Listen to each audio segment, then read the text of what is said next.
चला तर मैत्रिणींनो, आज मी बनवणार आहे तुरीच्या डाळीतली शेवग्याच्या शेंगा। त्यासाठी तर पहिलं कुकरमध्ये डाळ लावून घेतली मी।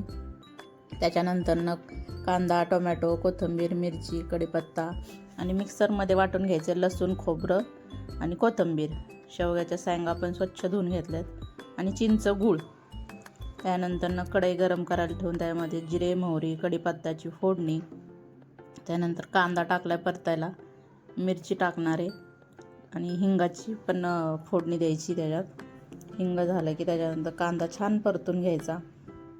मग टोमॅटो, हळद, मीठ, परत मसाला टाकलाय त्याच्यामध्ये, लाल तिखट, थोडंसं कांदा लसूण मसाला, आपल्या आवडीनुसार तिखट टाका त्याच्यामध्ये आणि मिरची पण आणि तिखट पण टाकायचं त्यामुळे अजून छान। आणि शेवग्याच्या शेंगा टाकून छान परतून घ्यायच्या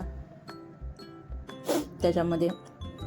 आपण जी शिजलेली डाळ आहे ती टाकायची आणि ते शेवगा शिजलं जेवढं पाणी लागेल तेवढं त्याच्यामध्ये पाणी टाकायचं। तुम्ही ही भातासोबत, नंतर वरतून चिंच आणि गूळ टाकून द्यायचा। भातासोबत, भाकरीसोबत, चपातीसोबत कशासोबतही खाऊ शकता। आणि शिजली की प्लेटमध्ये काढून घ्यायची। कशी वाटली आजची शेवग्याची डाळीतल्या शेंगाची भाजी तर नक्की कमेंट करून सांगा। Like, share